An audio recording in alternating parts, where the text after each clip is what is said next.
املا مې ماته شوه، مټې مې ماتې شوې، او اوس مې بچي په دغه کې دي، په جیلونو کې دي. ولې ورسره داسې ظلم وشو؟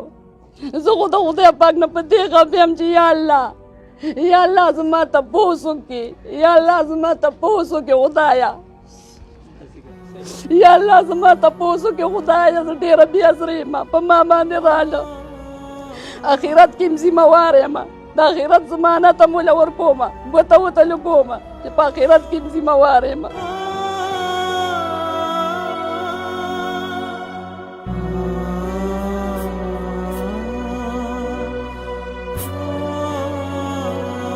په پلاسونو دا د سینو سرونه ته په پلاسونو را شو کولی، خو ماته دغه ویلې د بل اسد چې زه د پکی په کونډه پوسې ځوړن کړم او تمانچې راته په دې ځای کې خو د ماته چې د مازغه به په اقضیه کې پراته قبل خبره دی وسم راتلم نو د زین العابدین د سکول ماشومان مه لار روانو نو ما ته جلوم زوی ستا خو د جیل ټیم نه دی، هم ستا خو د سکول ټیم دی.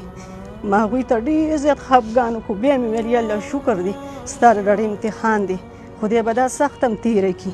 خو نه چې د خدای پاک مختوره نه یم او د خدای پاک مجرمه نه یم، د انسانانو د میبه او د دې سپۍ به